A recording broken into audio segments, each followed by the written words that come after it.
క్రీస్తునందు ప్రియ దేవుని బిడ్డలారా, సహోదరి సహోదరులారా, ఈనాటి దేవుని వాక్యము మనకి 4 విషయాలను దేవుడు మనతో మాట్లాడుతున్నాడు.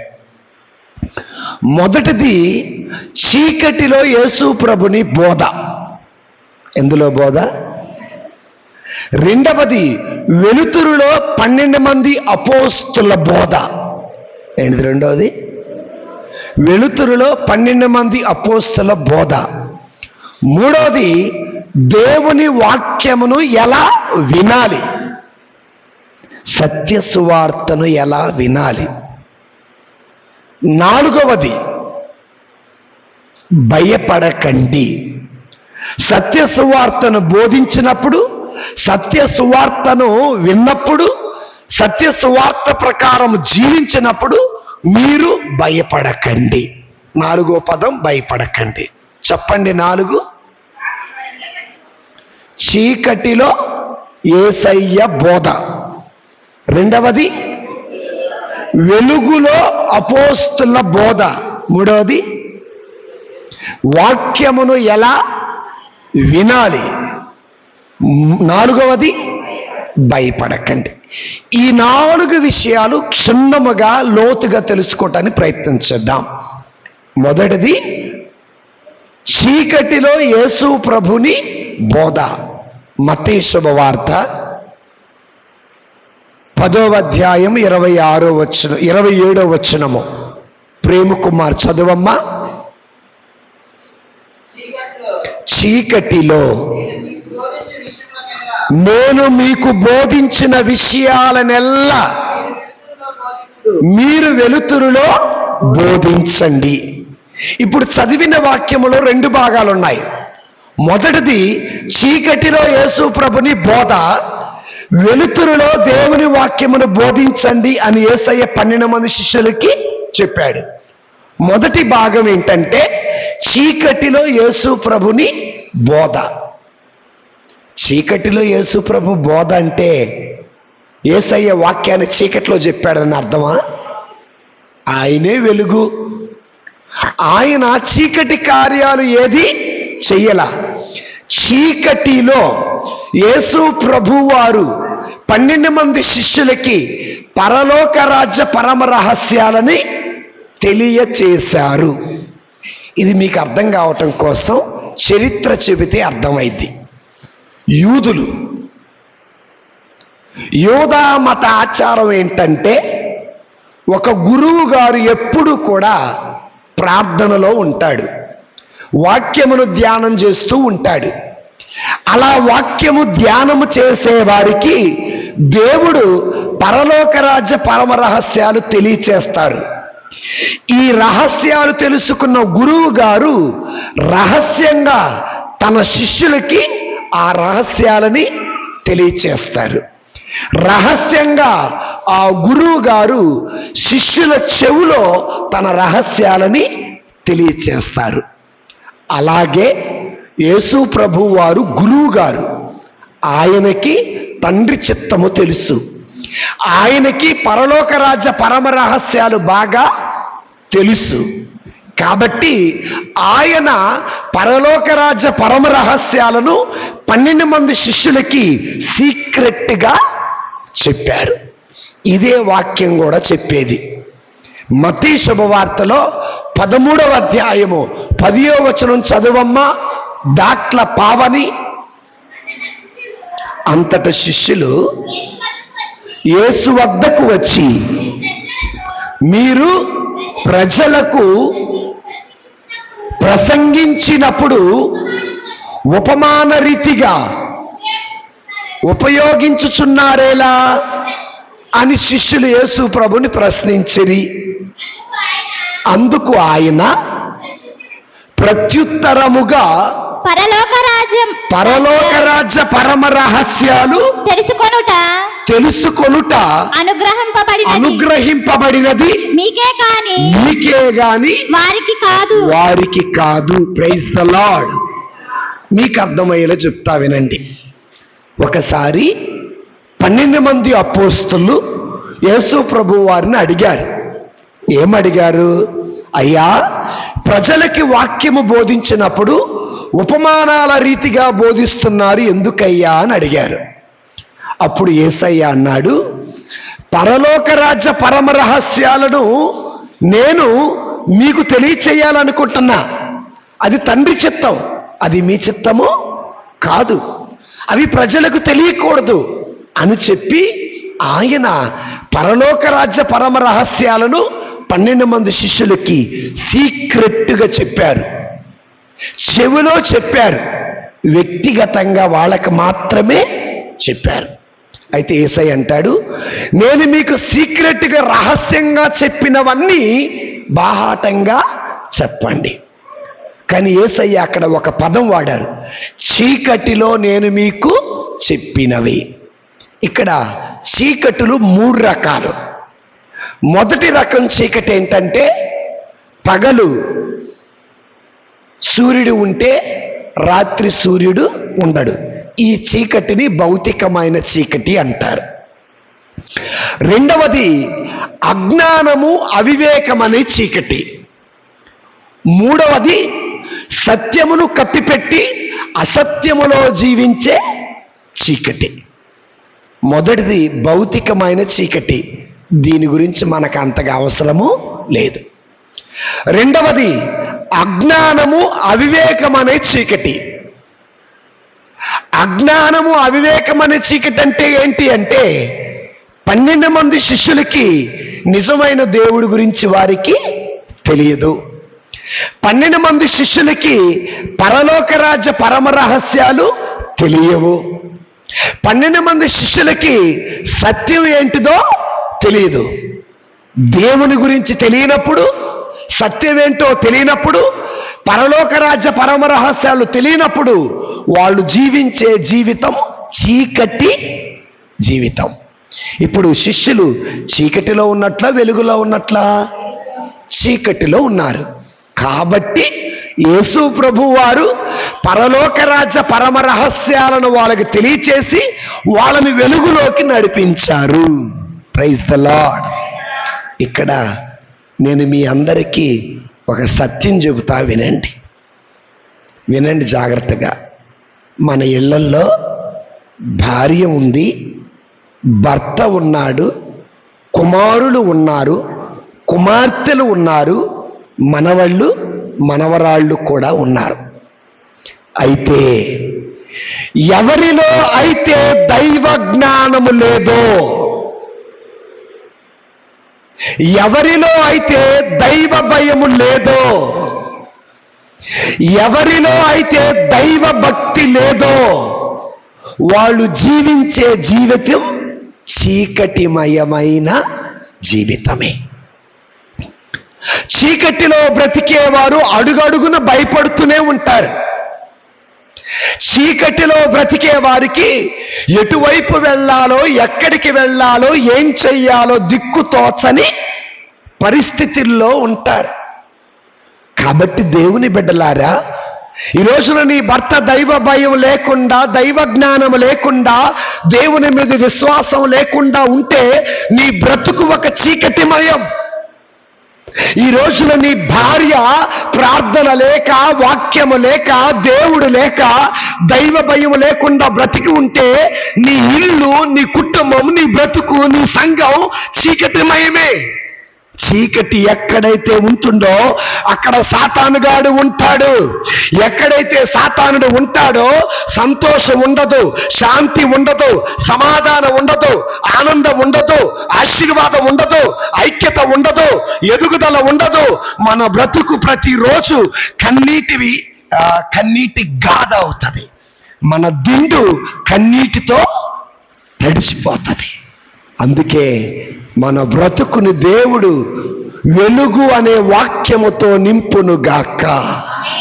Praise the lord, praise the Lord. Yesayya చీకటిలో ఉన్న 12 మంది శిష్యులకి పరలోక రాజ్యం అనే రహస్యాలు తెలియచేసి వెలుగుతో నింపారు. రెండవది సత్యమును కప్పిపెట్టి, నీతిని కప్పిపెట్టి, నిజాయితీని కప్పిపెట్టి, మంచిని కప్పిపెట్టి పాపములో, అన్యాయములో, అక్రమములో, అబద్ధములో, మోసములో బ్రతికితే వాళ్ళ బ్రతుకు కూడా చీకటి బ్రతుకే. Praise the lord, praise the Lord. ఏ బ్రతుకు? చీకటి బ్రతుకే. అలా చీకటిలో ఉన్నటువంటి వారికి యేసయ్య సత్యం అనే వాక్యమును తెలియచేసి వాళ్ళ బ్రతుకులని వెలిగించారు. కాబట్టి దేవుని బిడ్డలారా, యేసయ్య ఉన్నాడు, చీకటిలో నేను మీకు బోధించిన విషయాలని వెలుగులో ప్రకటించండి.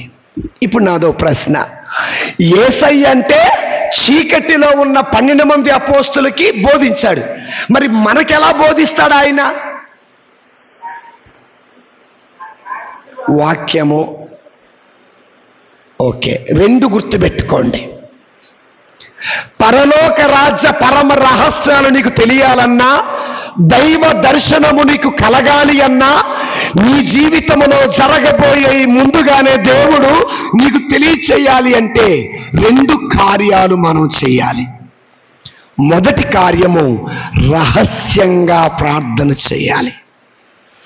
రెండవ కార్యము రహస్యముగా దేవుని వాక్యమును చదవాలి, దానిని ధ్యానము చేయాలి. మొదటిది గ్లోరీ చదువమ్మ. మత్తయి శుభవార్త 6వ అధ్యాయము 6వ వచనము. మత్తయి శుభవార్త 6వ అధ్యాయం 6వ వచనం. ప్రార్థన చేయునప్పుడు నీవు నీ గదిలో ప్రవేశించి తలుపులు మూసుకొని అదృశ్యుడై ఉన్న నీ తండ్రిని ప్రార్థించండి. అట్లైన రహస్య కార్యములెల్లా గుర్తించు నీ తండ్రి నీకు తగిన బహుమానమును వసగును. Praise the Lord. సో వినండి జాగ్రత్తగా. పరలోక రాజ్య పరమ రహస్యాలు మనకు తెలియాలి అంటే రహస్యంగా ప్రార్థన చెయ్యాలి, రహస్యమందున్న తండ్రికి. అప్పుడు ఆయన బహుమానమును ఇస్తాడు. ఎలా ప్రార్థన చేయాలి? రహస్యంగా. రహస్యంగా తలుపులు మూసుకొని డబ్బులు లెక్క పెడతారు, రహస్యంగా సెల్ ఫోన్లో మాట్లాడతారు, రహస్యంగా చెయ్యరాని పాపాలన్నీ చేస్తారు. కానీ రహస్యంగా ప్రార్థన చెయ్యవారు ఏ ఒక్కరూ కనబడరాయనే ప్రభు అంటాడు, నీవు రహస్యంగా పాపం చేస్తే నాశనం అవుతావు, రహస్యంగా ప్రార్థన చేస్తే రహస్య కార్యాలు గుర్తించే తండ్రి నిన్ను అధికముగా ఆశీర్వదిస్తాడు. కాబట్టి రహస్యంగా పాపం చేయటం మానేద్దాం, రహస్యంగా ప్రార్థన చేయటం ప్రారంభిద్దాం. దానియేలు రహస్యంగా మేడ గది మీద ప్రార్థన చేశాడు. దేవుడు తన రహస్యాలను దానియేలుకి తెలియచేశాడు. పేతురు మేడ మీద రహస్యంగా ప్రార్థన చేస్తే దేవుడు పేతురుకు దర్శన భాగ్యాన్ని ఇచ్చాడు. మన జీవితంలో రహస్య మాటలు ఆపేద్దాం, రహస్య పాపాలు ఆపేద్దాం, రహస్య రాజకీయాలు ఆపేద్దాం, రహస్యంగా ప్రార్థన చేద్దాం, ప్రభు దీవెనలు పొందుకుందాం. Praise the lord. రహస్య కార్యాలు ఆపేయాలా వద్దా? కానీ మనం చేసేయన్నీ రహస్యాలే. Praise the Lord. ప్రార్థన చెయ్యాలా వద్దా? రెండవది రహస్యముగా దేవుని వాక్యాన్ని చదవాలి, దానిని ధ్యానము. భక్తుడైన దావీదు గారు ఒక మాట పలుకుతారు. అమ్మ చదువమ్మా. 119వ కీర్తన 148వ వచనం. 119వ కీర్తన 148వ వచనం. విఘ్నేశ్వరమ్మ వాళ్ళ కోడలు, ఏ బైబిల్ అయినా పర్వాలేదు చదువమ్మ. 119వ కీర్తన 148వ వచనం.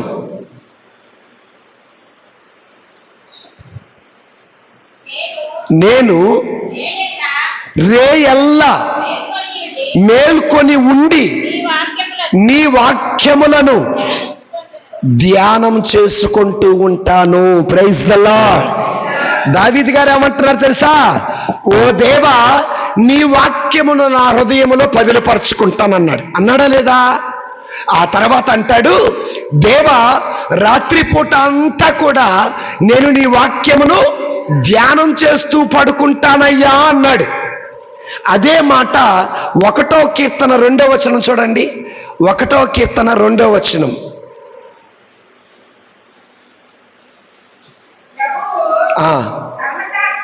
ప్రభుని ధర్మశాస్త్రమును ఆనందముతో చదువుతూ రేయి పగలు దానిని ధ్యానము చేయు నరుడు ధన్యుడు. Praise the lord. అమ్మా, ఇప్పుడు వినండి. పడుకునే ముందు మనం ఏం చేస్తాం అంటే, పడుకునే ముందు కొంతమంది టీవీ చూస్తూ పడుకుంటారు. పడుకునే ముందు కొంతమంది ఫేస్బుక్ చూస్తూ, వాట్సాప్ చూస్తూ, ఇన్స్టాగ్రామ్ చూస్తూ పడుకుంటారు. పడుకునే ముందు కొంతమంది ఏం చేస్తారు అనంటే, ప్రార్థన చేసుకొని పడుకుంటారు. ప్రభు అంటాడు, నీవు పడుకునే ముందు 2 కార్యాలు చెయ్యి.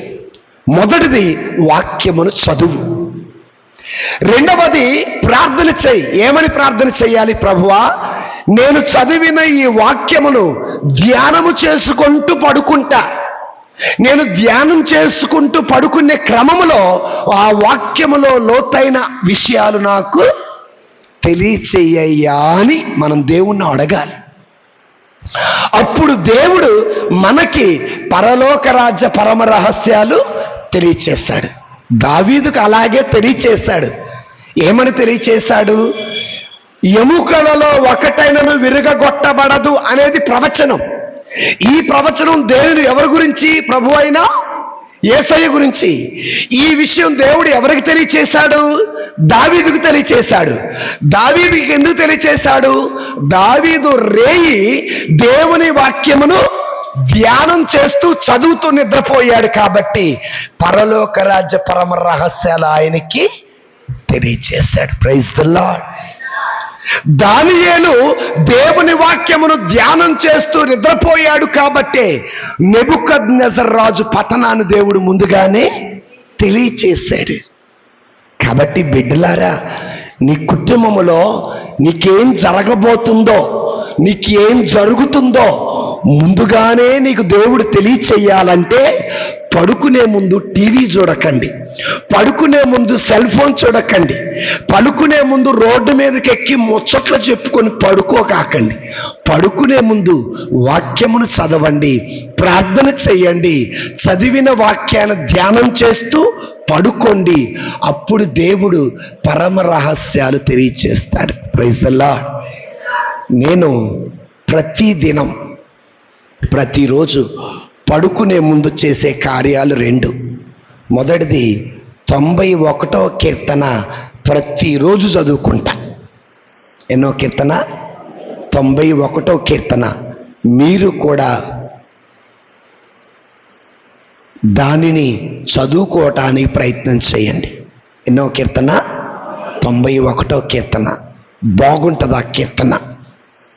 దేవుని కాపుదల గురించి, దేవుడిచ్చిన క్షేమమును బట్టి, దేవుడిచ్చే ఆశీర్వాదాలు ఇచ్చేది 91వ కీర్తన చదువుకోండి. ఆ 91వ కీర్తన చదవటానికి 2 నిమిషాలు 3 నిమిషాల కంటే ఎక్కువ పట్టదు. 91వ కీర్తన అయిపోయిన తర్వాత ఈ 91వ కీర్తనలో ఉన్న కార్యాలన్నీ నా జీవితంలో జరిగించయ్యా అని ప్రార్థన చేస్తా పడుకోండి. దేవుని కాపుదల నీకు ఎప్పుడు ఉంటుంది. అందులో ప్రతి ఆశీర్వాదం ఉంటుంది. కాబట్టి దేవుని బిడ్డలారా, 12 మంది శిష్యులకి పరలోక రాజ్య పరమ రహస్యాలు తెలియచేసినట్లు మనకు కూడా తెలియచేయాలంటే, 1 రహస్యంగా ప్రార్థన చెయ్యాలి, 2వది రేయి వాక్యమును చదివి దానిని ధ్యానము చేయాలి.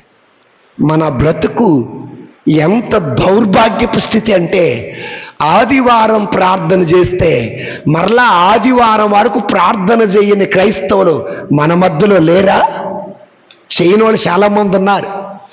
ఆదివారం రోజున దేవుని సన్నిధిలో బైబిల్ ఓపెన్ చేస్తే మరలా ఆదివారం వరకు బైబిల్ తెరవని వాళ్ళు మన మధ్యలో లేరంటారా?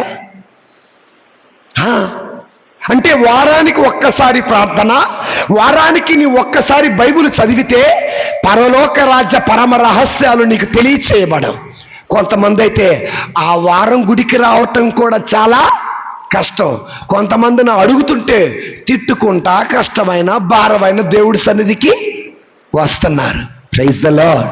మీ తిట్లు మాకు దీవెనలాగును గాక. కాబట్టి రహస్యంగా ఏం చేయాలి?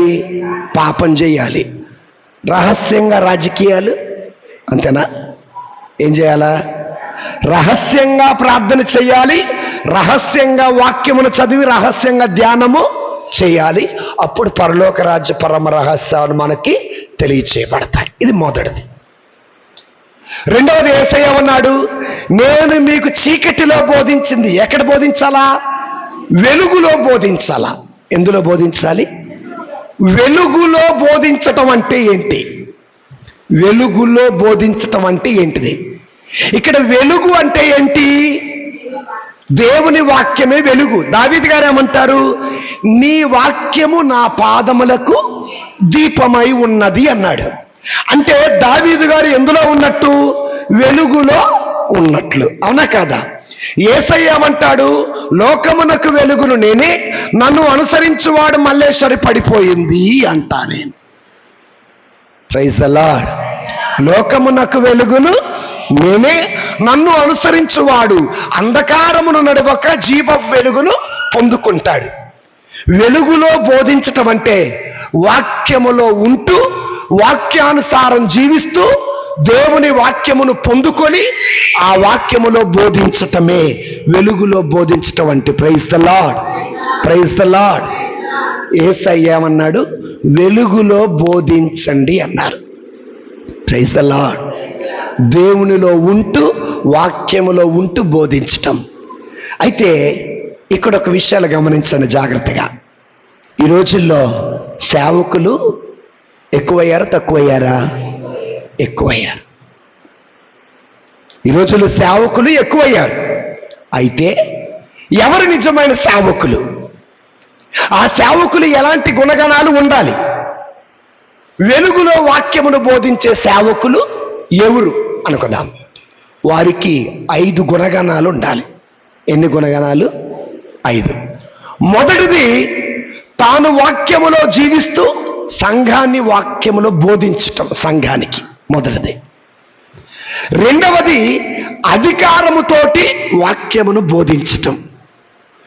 మూడవది, పరిశుద్ధాత్మ ప్రేరేపణతోటి వాక్యమును బోధించటం. నాలుగవది, సిద్ధపడి దేవుని వాక్యమును బోధించటం. ఐదవది, అనుభవించి దేవుని వాక్యమును బోధించటం. చెప్పండి 5. 1 2 3 4 5. మొదటిది సరే, మొదటిది తాను వాక్యానుసారం బ్రతుకుతూ వాక్యమును బోధించటం. రెండవది అధికారముతోటి వాక్యమును బోధించటం. మూడవది పరిశుద్ధాత్మ ప్రేరేపణతోటి వాక్యమును బోధించటం. నాలుగవది సిద్ధపడి వాక్యమును బోధించటం. ఐదవది అనుభవించి బోధించటం. ఈ సేవకుడికి 5 గుణగణాలు ఉండాలి. మొదటిది ఏంటిది? తాను బోధించేది తాను అనుసరిస్తూ ఆచరిస్తూ బోధించటమే. యేసయ్య కూడా ఇదే మాట అన్నారు. మత్తయి శుభవార్త 7వ అధ్యాయము 21వ వచనం. యశోద చదువమ్మా. రాపర్లు యశోద.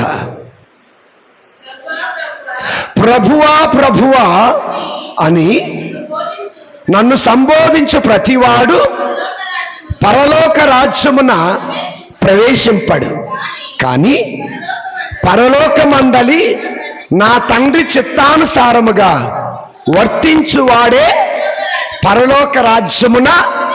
ఇక్కడ దీని అర్థం ఏంటో తెలుసా?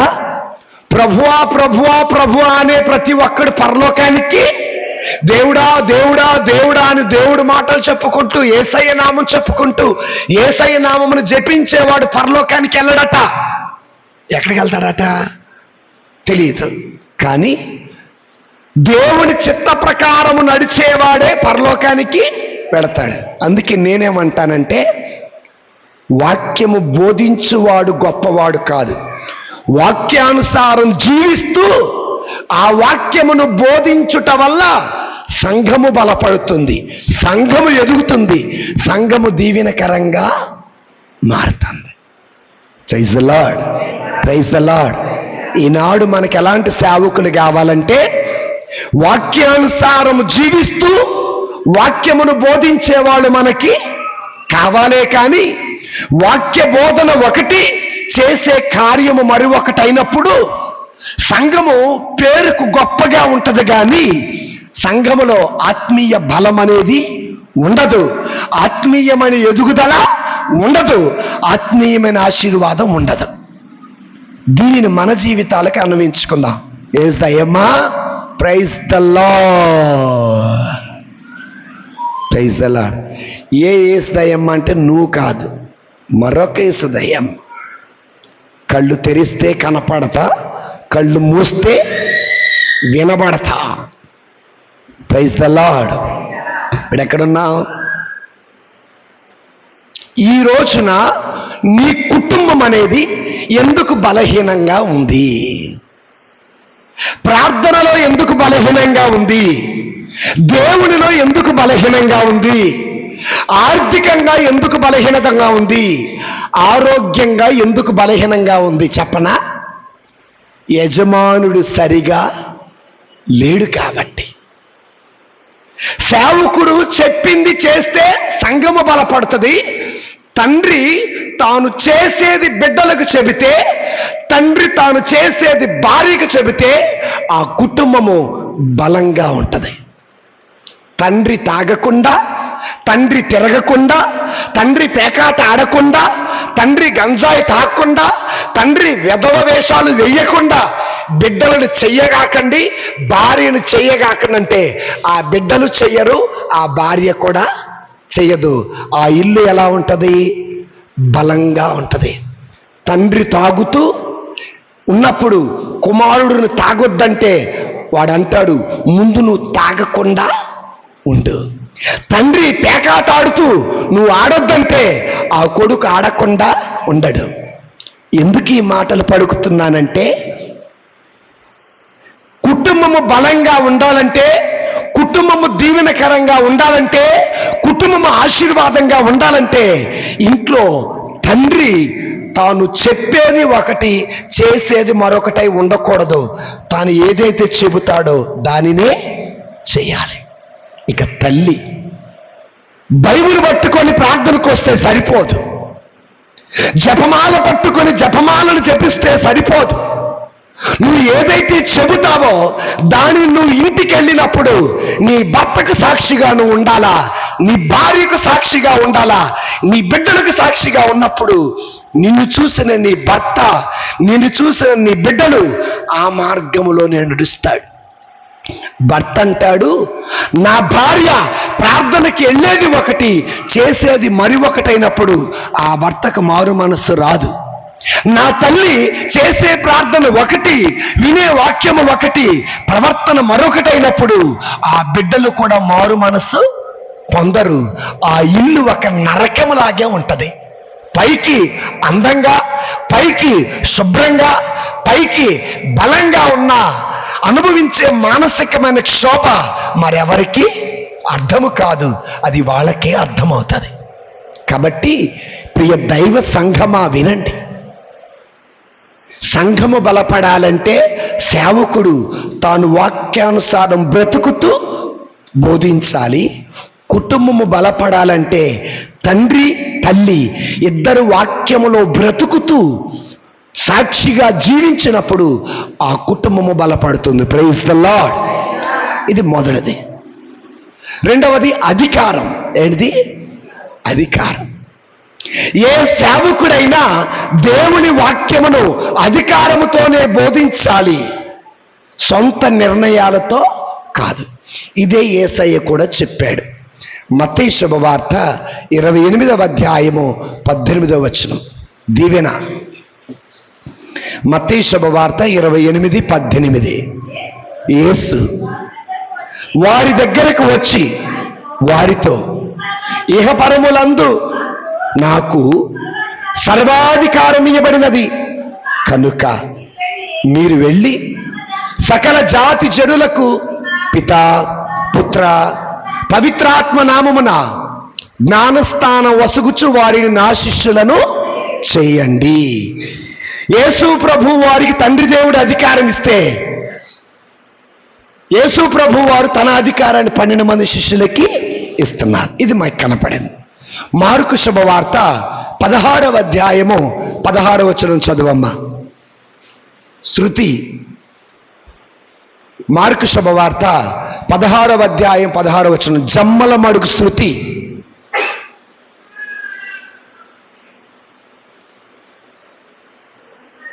పదహారు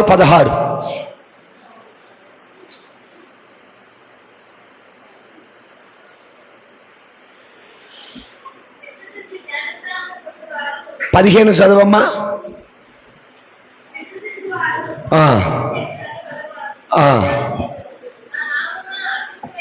15వ వచనం మీరు మరియు ఆయన వారితో ఇట్లనెను, మీరు ప్రపంచమంతటా తిరిగి సకల జాతి జనులకి సువార్తను బోధించండి. సువార్తను బోధించే అధికారం యేసయ్య 12 మంది శిష్యులకి ఇచ్చాడు.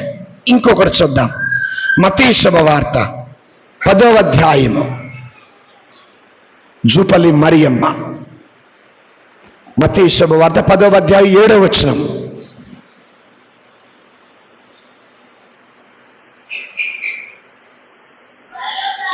పరలోక రాజ్యము సమీపించినది అని ప్రకటించండి. Praise the Lord.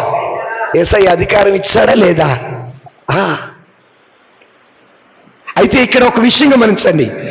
ఏ సేవకుడైతే అధికారముతో వాక్యమును బోధిస్తాడో వాడు శత్రువుకు భయపడడు, వాడు సాతానుడికి భయపడడు, వాడు దుష్టుడికి భయపడడు. అధికారము పొందుకున్నవాడు బల్ల గుద్దినట్టు చెబుతాడు. అధికారము పొందుకున్నవాడు ఉన్నది ఉన్నట్టుగా చెబుతాడు. అధికారము పొందుకున్నవాడు పిట్టకథలు, హరికథలు, బుర్రకథలు చెప్పరు. అధికారము పొందుకున్నవారు ఎదుటోళ్ళని విమర్శించరు. అధికారము పొందుకున్నవారు ఎదుటి వాళ్ళ గురించి చులకనగా మాట్లాడరు. అధికారము పొందుకున్నవారు ఉన్నది ఉన్నట్లుగా చెప్తారు. ఇది నిజమైన సేవకుడికి ఉండాల్సిన మరొక గుణం. మూడవది, పరిశుద్ధాత్మ ప్రేరేపణతోటి వాక్యమును బోధించటం. మరియమ్మ చదువమ్మ. మత్తయి శుభవార్త 10వ అధ్యాయము 20వ వచనము. మత్తయి శుభవార్త 10వ అధ్యాయము 20వ వచనము. మీరు మాట్లాడు మాటలు మీవి కాదు, మీ తండ్రి ఆత్మయే మీ నోట మాట్లాడు. అంటే అర్థం ఏంటి తెలుసా? పరిశుద్ధాత్మ దేవుడు ఏదైతే పలకమంటాడో దానిని సేవకుడు పలకాలి. తన డబ్బా తాను కొట్టుకోకూడదు, తన పొగడ్తలు తాను పొగుడుకోకూడదు, ఎదుటోళ్ళని మెప్పించడం కోసము వాక్యము చెప్పకూడదు, లేదా ఎదుటి వాళ్ళ మీద పగలు ప్రతీకారాలు తీర్చుకోవటం కోసం ఇక్కడికి వచ్చి తిట్టకూడదు. పరిశుద్ధాత్మ దేవుడు ఏదైతే ప్రేరేపిస్తాడో దానిని మాత్రమే వాక్యము బోధించే సేవకులు మనకి కావాలి. యేసయ్య కూడా అదే అన్నాడు. అపోస్తల కార్యాలు 1వ అధ్యాయము 8వ వచనములో అన్నాడు.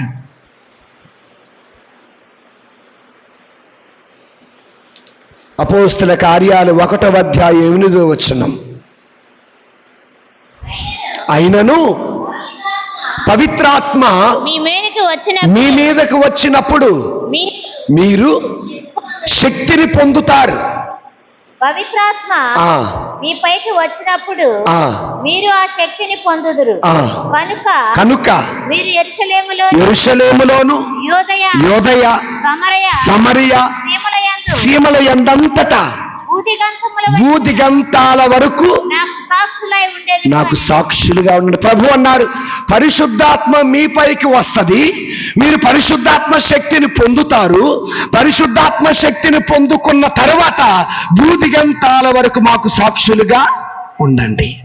ఈ రోజున జనానికి ఉన్న మాట ఉన్నట్టుగా చెబితే చాలా కష్టంగా ఉంటుంది, బాధ అనిపిస్తుంది. కష్టమైనా బాధ అయినా ఉన్న వాక్యాన్ని ఉన్నట్టుగా చెప్పకపోతే సత్యం ఏమైపోతుంది? అణిచివేయబడుతుంది. సత్య సువార్త ఏమవుతుంది? అణిచివేయబడుతుంది. అందుకే వాక్యము ఉన్నది ఉన్నట్టుగా మనకు చెప్పే సేవకులు కావాలి. పరిశుద్ధాత్మ దేవుని ప్రేరేపణ ప్రకారము వాక్యం చెప్పేది కావాలి. దేవుడు ఇర్మియాతో అంటాడు, నీవు ఏమి మాట్లాడవలెనో నీ నోటిలో నా మాటలు ఉంచాను అంటాడు. అంటే దాని అర్థం ఏంటి? ఇర్మియా పలికిన మాటలన్నీ దేవుడు పలకమన్న మాటలే. పరిశుద్ధాత్మ దేవుడు పలకమన్న మాటలు పలికే సేవకులు మనకి కావాలి. అలాంటి సేవకులకి శ్రమలు ఎక్కువ వస్తాయి. అందరూ అంగీకరించరు, అందరూ నిరాకరిస్తారు, అందరూ ద్వేషిస్తారు, అందరూ చులకనగా మాట్లాడతారు, అందరూ ఒక దోషిని చూసినట్లుగా చూస్తారు. హల్లెలూయా. ఎన్ని అయిపోయినాయి? ఎంతకీ 3 4? 3 అయిపోయినాయి. 2 కాదు 3. మొదటిదేమో చేస్తూ బోధించాలి, రెండోదేమో అధికారముతో బోధించాలి, మూడోదేమో పరిశుద్ధాత్మ ప్రేరేపణతోటి బోధించాలి, 4వది సిద్ధపడి బోధించాలి. ఎలాగా సిద్ధపడటం అంటే నేను చెబుతున్నా, చాలా జాగ్రత్తగానండి. సిద్ధపడటం అంటే ఆదివారం ఉదయం లేచి సువిశేష పఠనం చూసుకొని పీఠం దగ్గరకు వచ్చి వాక్యమును బోధించటం కాదు. సిద్ధపడటం అంటే చాలా జాగ్రత్తగా వినండి. సిద్ధపడటం అంటే ఒకటి సోమవారం ఉదయమే సువిశేష పఠనం చదువుకోవాలి. ఈ వారం అంతా ప్రార్థన చేస్తూ వాక్యాన్ని ధ్యానము చెయ్యాలి. ఈ సోమవారం నుండి శనివారం వరకు ఈ సువిశేష పఠనాన్ని, ఈ మొదటి పఠనాన్ని, ఈ 2వ పఠనాన్ని ధ్యానం చేస్తూ ప్రార్థన చేసినప్పుడు దేవుడు పరలోక రాజ్య పరమ రహస్యాలు చేస్తాడు. అప్పుడు గురువు ఆత్మీయముగా శారీరకముగా సిద్ధపడి వచ్చి దివ్య బలి పూజను సమర్పించినప్పుడు, వాక్యము బోధించినప్పుడు ఆ ప్రార్థన, ఆ దివ్య బలి పూజ, ఆ వాక్యము ఆ సంఘానికి ఆశీర్వాదకరంగా దీవెనకరం అవుతుంది. కాబట్టి సిద్ధపడటం అంటే తెల్లగొడ్లు వేసుకొని రావటం కాదు. నీ ఆత్మను సిద్ధపరచుకోవాలి, నీ మనసును సిద్ధపరచుకోవాలి, వాక్యమును కూడా సిద్ధపడి రావాలి. దేవుడు కూడా అదే అంటాడు. నిర్గమాకాండములో 19వ అధ్యాయములో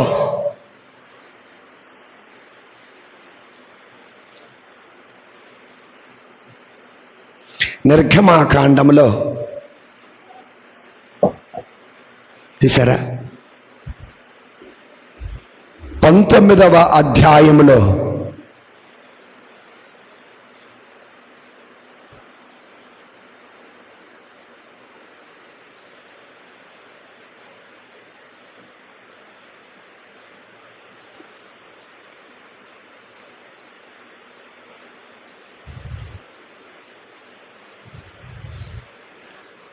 పదవ వచనం చదువుకుందాం.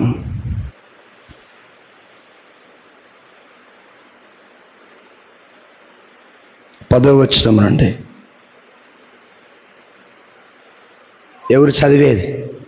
నెక్స్ట్ వెనక నుంచి సలోమి నువ్వే, ఎవరు లేరు ఇక. యావే మోషేతో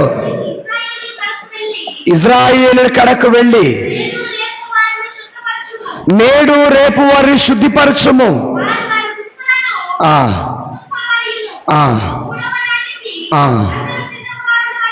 మూడవ నాటికి అందరూ సిద్ధముగా ఉండవలేను. 3వ నాడు దేవుని స్తోత్రం. Praise the lord, praise the lord, praise the lord, praise the lord. కాబట్టి దేవుని బిడ్డలారా, ప్రభు మోషేతో అంటున్నాడు, మోషే ఇశ్రాయేలు ప్రజలందరూ నువ్వు సిద్ధపరచు. 2 రోజులు సిద్ధపరచుకోండి, 3వ రోజు నా కొండ దగ్గరికి రండి. ఏ కొండ అది? సీనాయి పర్వతం. అప్పుడు నేను నా ప్రజలతో మాట్లాడతా. మోషే సిద్ధపడ్డాడు, ఇశ్రాయేలు ప్రజలు సిద్ధపడ్డాడు, యాజకులు కూడా సిద్ధపడ్డారు. దేవుడు అంటాడు, యాజకులారా మీరు సిద్ధపడి వాక్యమును బోధించండి. యాజకులారా మీరు సిద్ధపడి ప్రార్థన చెయ్యండి. యాజకులారా మీరు సిద్ధపడి దివ్య బలి పూజను సమర్పించండి. మీరు సిద్ధపడకుండా నా పీఠము దారి చేరితే, మీరు సిద్ధపడకుండా ప్రార్థన చేస్తే, మీరు సిద్ధపడకుండా వాక్యమును బోధిస్తే మీరు కూడా మరణానికి ఆహుతవుతారు, మీరు కూడా మరణానికి దగ్గర అవుతారని దేవుడు ఆనాడు మోషే ద్వారా యాజకులకు కూడా తెలియచేశాడు. అంటే యాజకుడు సిద్ధపడి వాక్యం బోధించాలి, యాజకుడు సిద్ధపడి పూజను చెయ్యాలి, యాజకుడు సిద్ధపడి ప్రార్థన చెయ్యాలి. ఉదయాన్నే లేచి స్నానం చేసి త్వరగా రాకూడదు. ప్రైజ్ ద లార్డ్, హల్లెలూయా, హల్లెలూయా. తాగి ప్రార్థన చేయకూడదు, తాగి వాక్యం చదవకూడదు, తాగి వాక్యము బోధించకూడదు, తాగి మొదటి పట్టణమైనా 2వ పట్టణమైనా 3వ పట్టణమైనా చదవకూడదు. అది అపవిత్రంగా పవిత్ర బలిపీఠం దగ్గరికి రావటం, దానివల్ల చనిపోయేది నువ్వే, దానివల్ల మరణం వచ్చేది నీకే అని వాక్యం బోధిస్తుంది. హల్లెలూయా, హల్లెలూయా.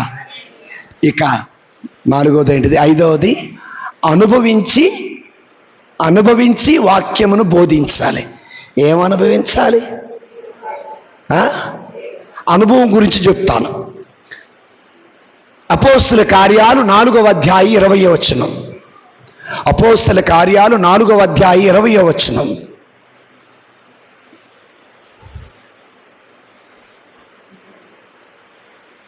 అపోస్తుల కార్యాలు 4వ అధ్యాయం 20వ వచనం.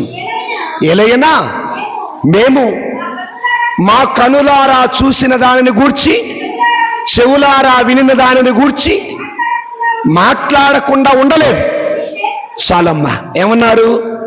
చెవులతో విన్నది, కళ్ళతో చూసింది, మనసుతో గ్రహించింది. అంటే కళ్ళతో యేసయ్యను చూశారు, చెవులతో యేసయ్య చెప్పిన మాట విన్నారు, మనసుతో యేసయ్య పరలోక రాజ్య పరమ రహస్యాలు అర్థం చేసుకున్నారు, అనుభవంతో వాక్యాన్ని బోధించారు.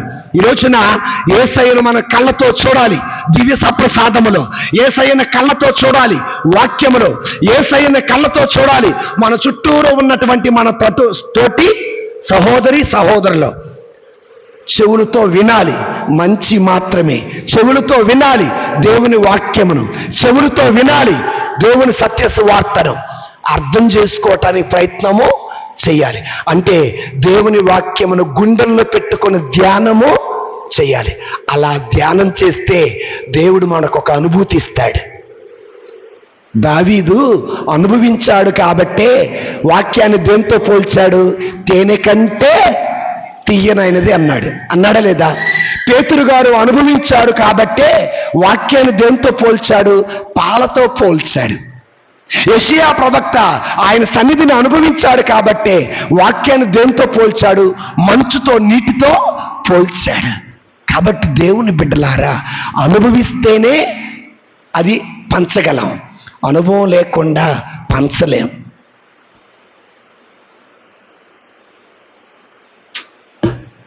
యాపకాయ చేదుగా ఉంటుందా, తీయగా ఉంటుందా?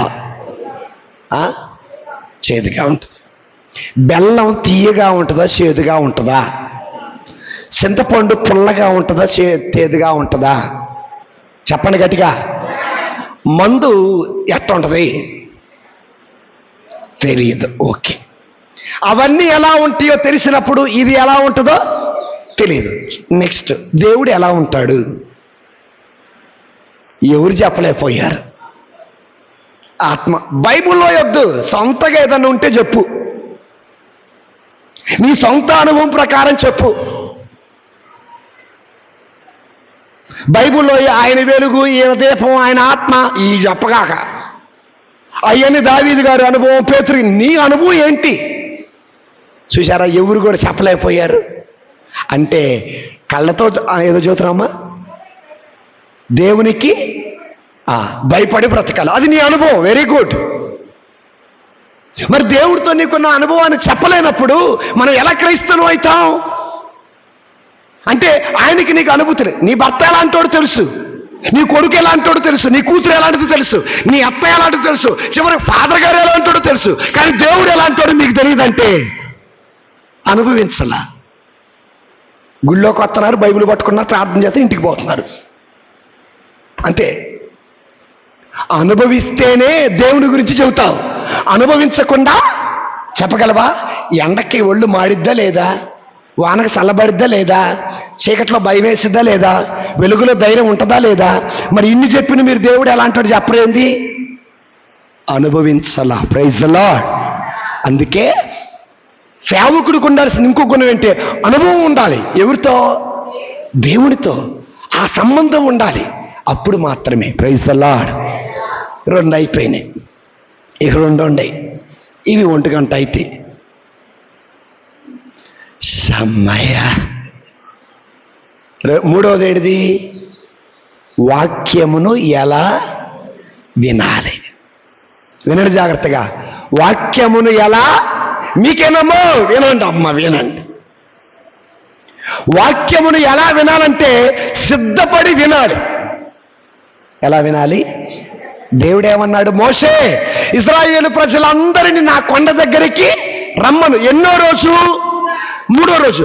మిగిలిన 2 రోజులు ఏం చేయాలా? వాళ్ళని వాళ్ళు శుద్ధి.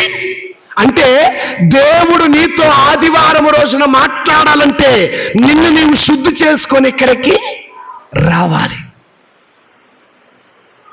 సిద్ధపడేవాళ్ళు ఎంతమంది ఉన్నారేడా?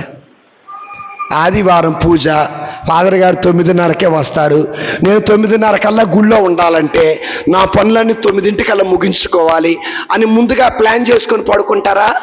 ఓకే, నిద్ర పట్టట్లేదు. ఆ ఏరమ్మ, ఆ అక్కమ్మ, ఆ కుమారి, ఆ హోటల్ బుజ్జి, ఆ గ్లోరీ రాండి ఎడగొచ్చున్నావు స్టార్ట్ చేశారు. దానికన్నా ఇది సిద్ధపాటు కాదు. సిద్ధపాటు ఏంటి? అమ్మాయి రేపు ఆదివారం త్వరగా పడుకొని త్వరగా లేచి మన పనులన్నీ ముగించుకొని దివ్యబలి పూజకి వెళ్ళావు అంటే సిద్ధపడి వచ్చావు. సిద్ధపడి వచ్చినప్పుడు ఎవరితో మాట్లాడతారు? మరీదాస్ ఫాదర్ మాట్లాడరు, పరిశుద్ధాత్మ దేవుడే నీతో మాట్లాడతాడు. సిద్ధపడకుండా పరిగెత్తుకుంటా సరి చేసుకుంటా వచ్చేసావనుకో, ఇడంతా అయిపోయింది. ఇక మిగిలింది నువ్వు నాలుగు పొడుగు చాపటం, నీ నాలుగు నేను పెట్టటం. సిద్ధపడండి, సిద్ధపడి వాక్యమును ఆలకించండి, ఆశీర్వాదాలు చూస్తారు. సిద్ధపడి దివ్యబలి పూజలో పాల్గొనండి, ఆత్మకు జీవం పొందుకుంటారు. సిద్ధపడి దివ్యబలి పూజకి రండి, నీ పాపాలు క్షమించబడతాయి. సిద్ధపడి రండి, దేవుని ఆత్మీయతను అనుభవిస్తాం. సిద్ధపడి వచ్చేవాళ్ళు, అబ్బాయి ఫాదర్ గారు మైకులో స్టార్ట్ చేసిండే రండి నేను పోతున్నాను, ఇది సిద్ధపడండి ముందుగానే. Praise the lord. నేను ఆదివారం పూజలన్నీ అయిపోయి పడుకుంటా. సోమవారం ఉదయాన్నే లేకుగా నేను చేసే పని ఏంటి తెలుసా? ఉదయాన్నే ప్రార్థన చేసుకుంటా. ప్రార్థన చేసుకున్న తరువాత సోమవారం రోజే ఆదివారం సువిశేష పట్టణం చదువుకుంటా. సోమవారం రోజే మొదటి పట్టణం చదువుతా, సోమవారం రోజే రెండో పట్టణం చదువుతా. ఇవన్నీ ప్రార్థన చేసుకుంటా, ధ్యానం చేసుకుంటా. శుక్రవారానికి వాక్యం మొత్తం ప్రిపేర్ అవుతా. శుక్రవారానికే వాక్యం సిద్ధపడి ఉంటా. అప్పుడు ఆదివారం ప్రశాంతంగా సిద్ధపడతా. శనివారం ప్రశాంతంగా ఉంటా. ఆదివారం ఏ భయం లేకుండా, ఏ దిగులు లేకుండా చెప్తా. Praise the lord.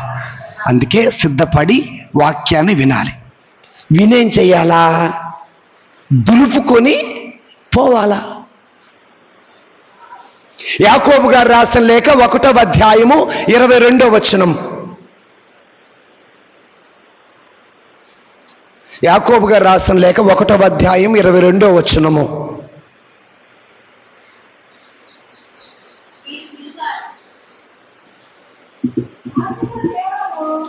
వాక్యమును కేవలము వినుట మాత్రమే కాక వినిన దానిని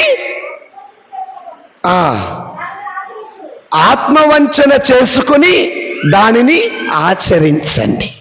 చాలామంది, ఒక నిమిషమ్మా, చాలామంది ఏమంటారంటే, ఫాదర్ గారండి మీరు వాక్యం బాగా చెబుతారండి అంట.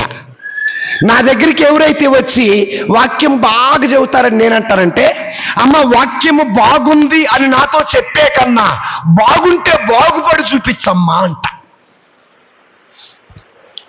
నేను చెప్పింది అర్థమైందా? మళ్ళీ చెప్పాలా? చాలామంది ఏమంటారు, ఫాదర్ గారు వాక్యము చాలా బాగా చెప్పారు అంటారు. రాత్రి ఒక చోట కుటుంబ ప్రార్థనకి వెళ్ళా. అక్కడ వాక్యం బాగుంది ఫాదర్ గారు అని ఒక వ్యక్తి అన్నాడు. బాగుంది కదా, నాతో చెప్పొద్దు, బాగుంటే నీ బ్రతుకును బాగు చేసుకొని చూపించు అంట.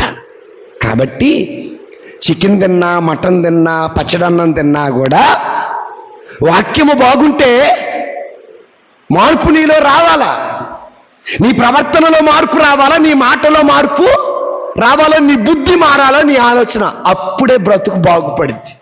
Praise the Lord. సో కాబట్టి వాక్యం ఎలా వినాలా? సిద్ధపడి వినాలి. విన్న వాక్యం ప్రకారం బ్రతకాలి. మూడోది కూడా అయిపోయింది. చూడండి ఎంత ఈజీగా అయిపోయింది. నాలుగోది ఏంటిది? భయపడకండి. అదేనా ఉంది? భయపడకండి. చదవమ్మ కుమారి. మత్తయి శుభవార్త 10వ అధ్యాయం 26వ వచనం. కాబట్టి మనుష్యులకు భయపడకండి. చాలమ్మా, మనుష్యులకి ఇప్పుడు ఒక విషయం చెబుతా, చాలా జాగ్రత్తగా వినండి. మీరు సత్యమును ప్రోత్సహిస్తారా, అసత్యాన్ని ప్రోత్సహిస్తారా? మీ చేతులు సత్యముతో కలుపుతారా, అసత్యముతో కలుపుతారా? అసత్యానికే. అసత్యానికే చేతులు కలుపుతారు, సత్యానికి. ఒకవేళ మీరు మంచోళ్ళు అనుకో, బుద్ధిమంతులు అనుకో, వేషధారులు అనుకో, ఫాదర్ గారి దగ్గర ఫాదర్ గారి మాట, సంఘ పెద్ద దగ్గర సంఘ పెద్ద మాట, ఉపదేశ దగ్గర ఉపదేశ మాట. చివరికి ఏదో రోజు ఈ ముగ్గురు నా దగ్గరకు చెవిలో ఊస్తారు. నాకేంది ఇలా చెప్పారు, నీకేంది అలా చెప్పారు, వాళ్ళకేంది. అప్పుడు నిన్ను ఎవడే నమ్ముతారా? సంఘంలో నమ్ముతారా? సంఘ పెద్ద నమ్ముతారా? ఉపదేశం. అది అట్లా ఎప్పుడు ఉండకూడదు. Praise the lord, praise the lord. నేను ఎందుకు ఈ మాటలు అంటున్నానంటే, ధర్మశాస్త్ర బోధకులు, పరిసయ్యులు, పెద్దలు ఏం చేశారు? సత్యాన్ని కప్పిపెట్టి అసత్యాన్ని బోధిస్తున్నారు. అప్పుడు యేసయ్య అంటాడు, నా ప్రియ శిష్యులారా, సత్యమును బోధించండి. ఏం బోధించాలి? సత్యమును బోధించండి. సత్యమును నువ్వు బోధించకపోతే ఆ సత్యము మరుగున పడిపోతుంది. సత్యమును ఎవరు మాట్లాడకపోతే ఆ సత్యం అలాగే మరుగున పడిపోతుంది. అసత్యం అనేది తాండవం ఆడుతూ ఉంటుంది. అందుకే ఏం బోధించాలి? సత్యమును బోధిస్తే శ్రమలు తప్పవు. ఇర్మియా ప్రవక్తను తీసుకెళ్లి జైల్లో ఎందుకు పడేశాడు? సత్యమును బోధించాడు కాబట్టి. యెషయా ప్రవక్త గడ్డపు వెంట్రుకలు ఎందుకు లాగారు? సత్యమును బోధించాడు కాబట్టి. దానియేలును సింహాల బోనులోకి ఎందుకేశారు? సత్యమును బోధించాడు కాబట్టి. స్టెఫానును రాళ్లతో ఎందుకు కొట్టాడు? సత్యమును బోధించాడు కాబట్టి. మనకు భయం ఏం చెప్పాలంటే, నిజం చెప్పాలంటే మనం సంతోషంగా గంతులేసి చెబుతాం.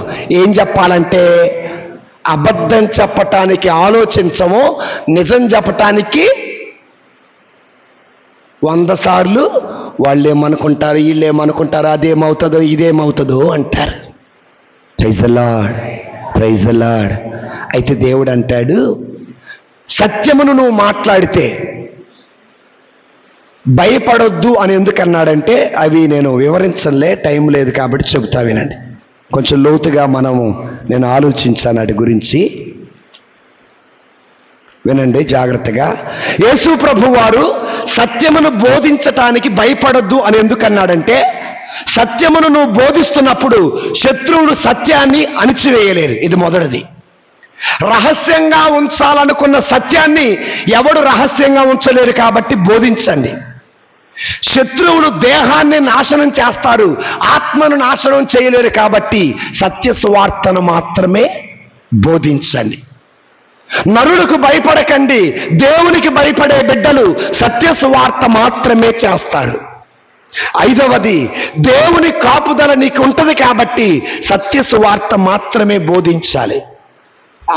6వది, ఈ లోకములో యేసే నా దేవుడని ఎవరైతే ఒప్పుకుంటారో వాడు పరలోకములో కూడా అంగీకరించబడతాడు. కాబట్టి నిజమే చెప్పాలి, అబద్ధము కంఠం మీద కత్తి పెట్టినా ఏం చెప్పాలి? కళ్ళబొల్లు మాటలు చెప్పొద్దు, సంసారాలు కోల్చొద్దు. అక్కడ మాటలు ఇక్కడ చెప్పి, ఇక్కడ మాటలు అక్కడ చెప్పి, స్నేహితుల మధ్య, అన్నదమ్ముల మధ్య, అక్క చెల్లెల మధ్య, తోడుకోడల మధ్య నిప్పులు పెట్టి వాళ్ళ కుటుంబాలని చీలిస్తే దానివల్ల నష్టమే గాని లాభం అయితే నీకు రాదు. కాబట్టి సత్యమును ప్రకటించండి, సత్యమును చెప్పండి, ఆ సత్యములో జీవిద్దాం. పితా పుత్ర పరిశుద్ధాత్మ నామమున ఆమేన్.